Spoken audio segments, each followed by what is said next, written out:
Good evening, everyone. I'm Dr. R.K. Marya.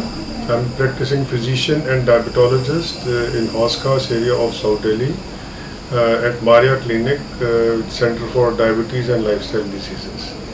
Today, what we are going to do is talk about diabetes and its impact on the heart disease and how to prevent that and keep ourselves safe from that.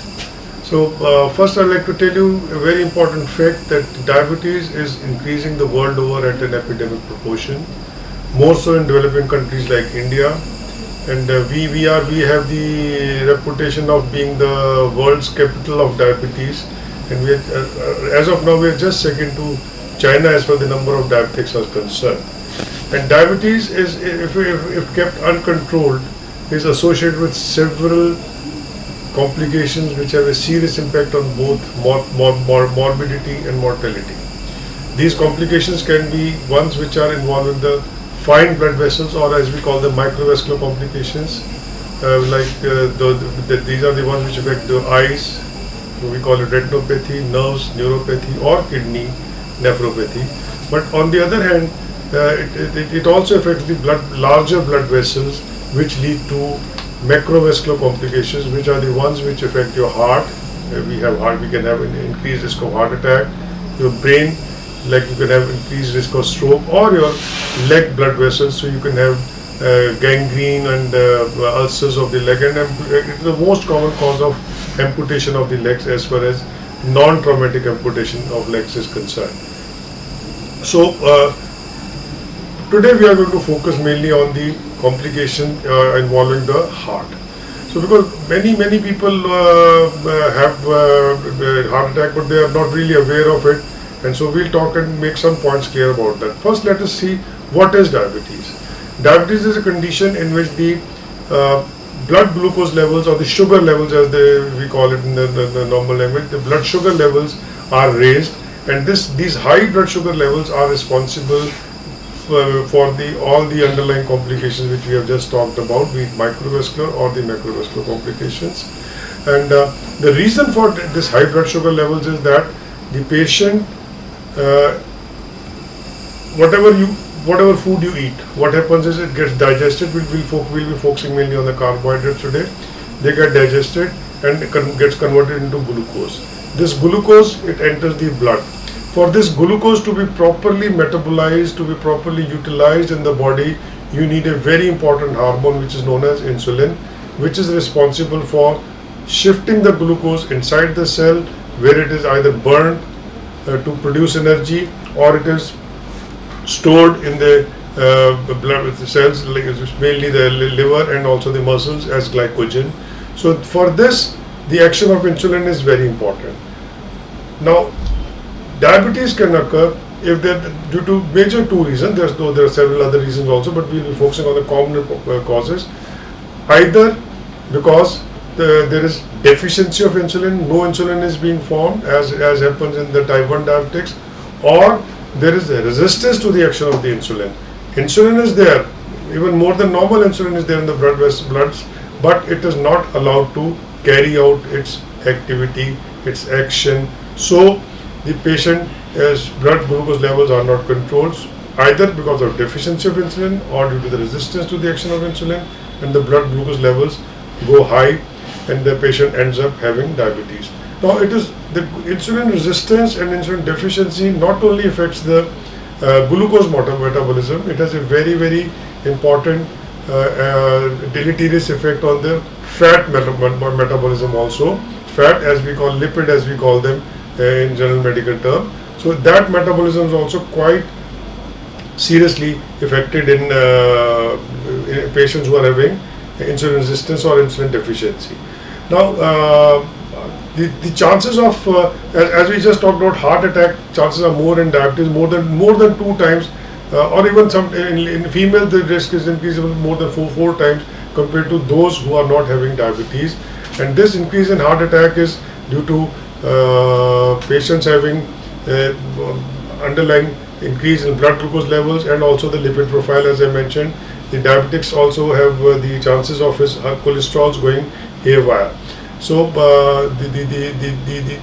the type of cholesterol in the blood is more atherogenic. It is more likely to form deposits inside the blood vessels of the heart, which are known as coronary arteries. And when these cholesterols deposits in the blood vessels of the artery, which we call as plaque, the arteries get narrowed, and eventually the blood flows slows down, and you can have angina, or if a clot is formed, then you can have a myocardial infarction as well. So this is the reason why the chances of having heart attack are higher in diabetes, because of increased blood glucose levels and decreased and poorer and more atherogenic or lipid profile or the cholesterol levels.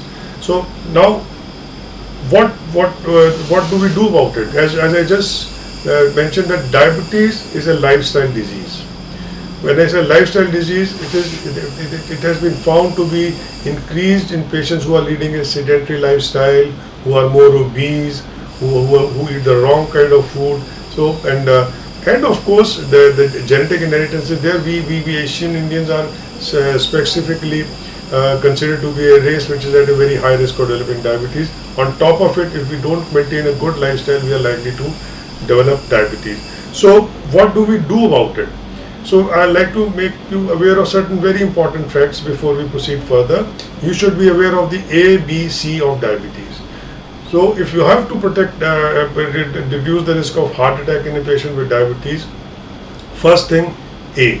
A stands for A1C, that is the average blood glucose levels seen of a patient over the past 3 months. So if you were to calculate the glucose level every 1 or 2 minutes and then take out an average, A1C gives you an idea about that. Most of the guidelines suggest that the A1C level of a patient should be maintained 7 or below, as guided by our own RSSDI and the American Diabetic Association, whereas the IDF, International Diabetes Federation, says you should try and achieve an HbA1c of 6.5 or below, provided the patient does not go into hypoglycemia. So as a result, if a patient can be maintained at HbA1c 7 or below, or in a younger patient 6 or 6.5 or below, the risk of the complications associated with diabetes are decreased. So is the risk of heart attack. Next comes B. B stands for blood pressure.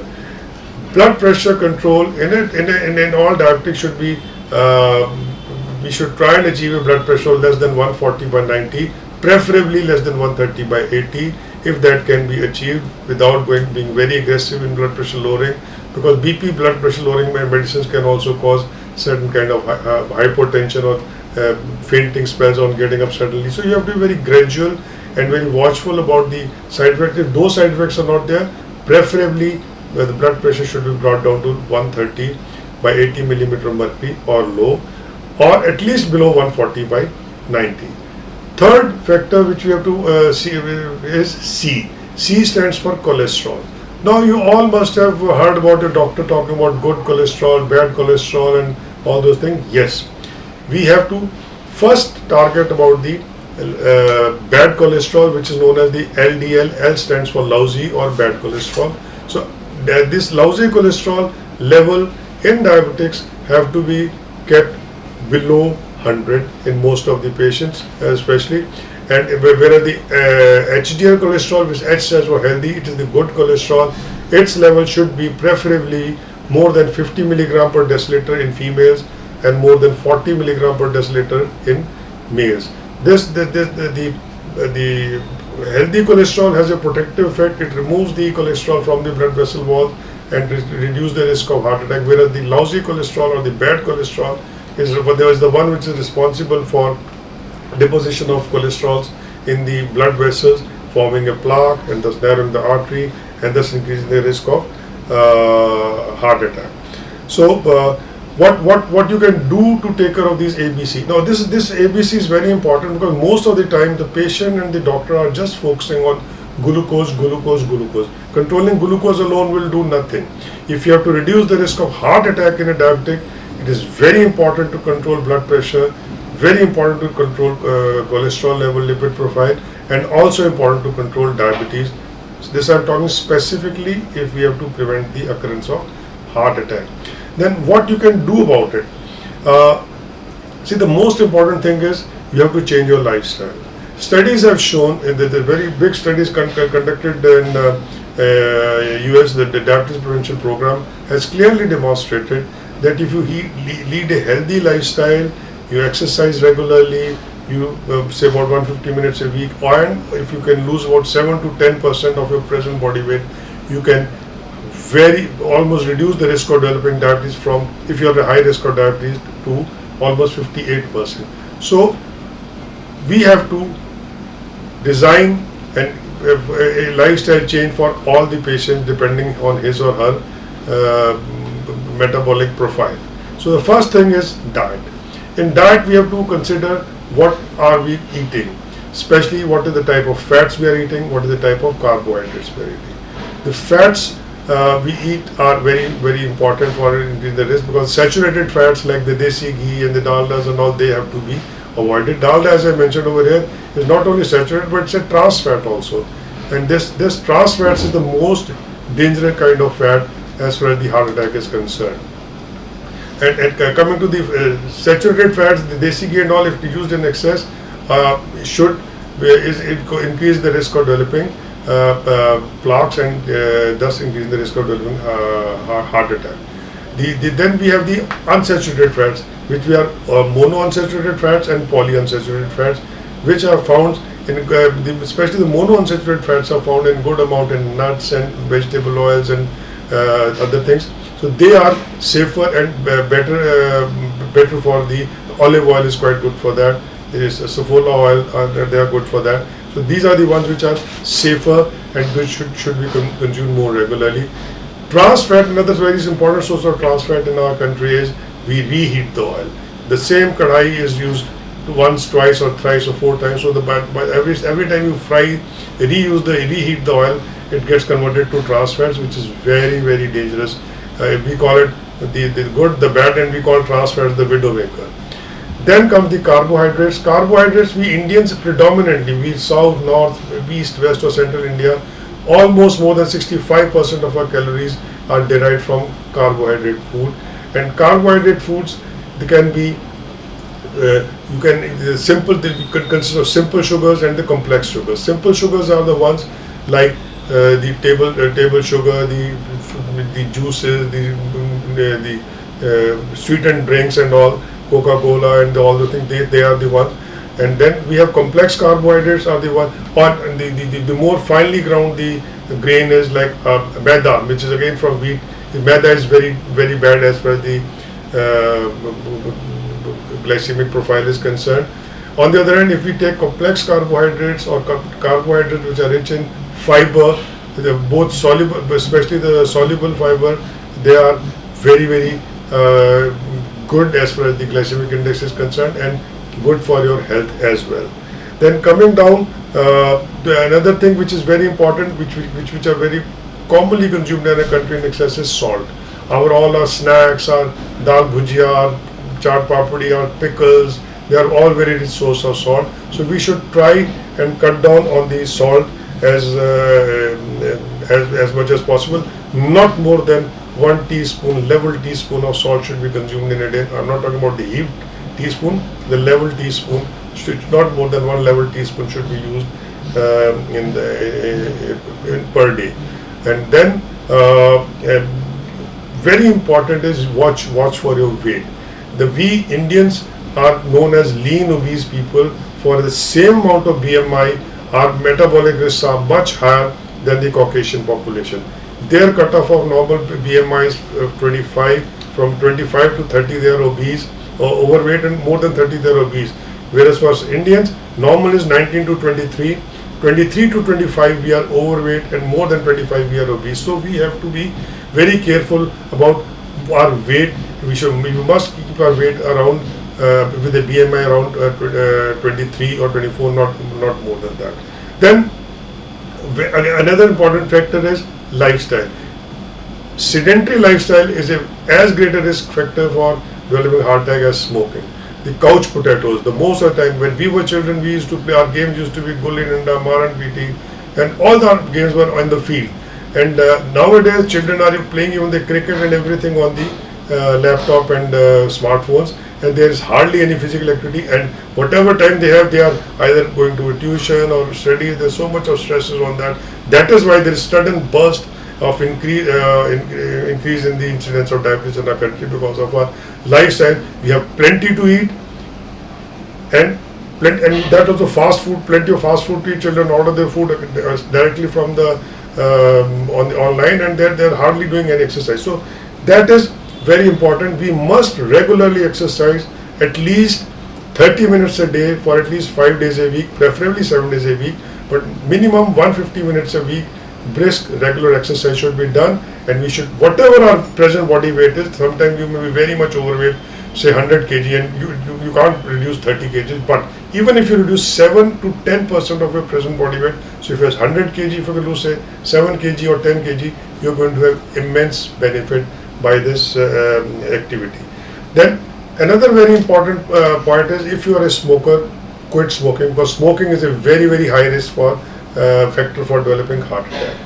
Then medical treatment, we have ample of medicines to treat diabetes, and now we have got certain medicines which for treating blood glucose levels, which are found to be very, very good for preventing and or rather I would say worsening of heart failure as well as kidney disease. So whatever medicines your doctor prescribe, please take them regularly and do not miss the medicine.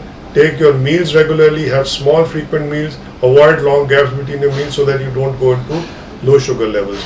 So to sum up, as I mentioned earlier also, diabetes is a lifestyle disease. Making certain changes in your lifestyle, by altering certain giving up bad habits, making a more healthy lifestyle, more active lifestyle, eating the right kind of food, losing the right amount of weight and maintaining a good weight can go a long way, and taking your medicine regularly, and for cholesterol also you may have to take the statins to lower your cholesterol. For taking your blood pressure medicine regularly will go a long way in preventing the development of heart problem, and also worsening of the heart problem if you already have it. Thank you very much. Take care of yourself. Jai Hind.